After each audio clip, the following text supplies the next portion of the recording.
بسم اللہ الرحمن الرحیم اللہم صلی علی محمد وعلی آل محمد وبارک وسلم۔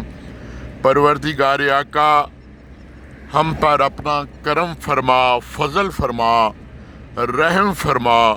یا اللہ ہمیں مصیبتوں سے، غموں سے، پریشانیوں سے نجات عطا فرما۔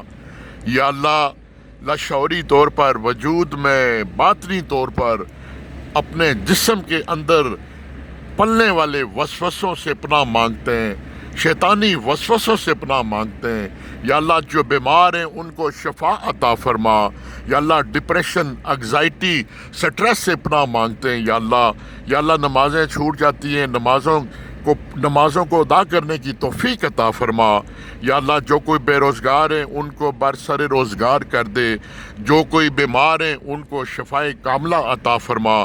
یا اللہ جن بہن بھائیوں، میاں بیوی، بچوں میں نفاق ہے، محبت نہیں ہے، نفرتیں، کدوفتیں، یا اللہ دوریاں ہیں، ان کو نزدیک کر دے، محبتیں ڈال دے۔ یا اللہ سب اولادوں کو اپنے والدین کا وفادار بنا دے۔ یا اللہ پھر دعا مانگتا ہوں ہمارے دلوں کو صاف کر دے۔ یا اللہ ہمارے دلوں کو صاف کر دے۔ یا اللہ ہماری زبان میں نرمی، عاجزی، برداشت دے دے۔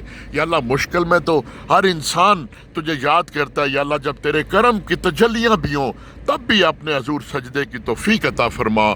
یا اللہ سب کے بچوں کو سلامت رکھ، بیویوں کو سلامت رکھ، بہن بھائیوں کو سلامت رکھ، اور سب کے طفیل، میری بیوی، بچوں، بیٹی اور بہن بھائیوں کے بچوں، دوستوں یاروں کے بچوں، القباب کے بچوں کو سلامت رکھ تا قیامت۔ وآخر دعوانا الحمدللہ رب العالمین۔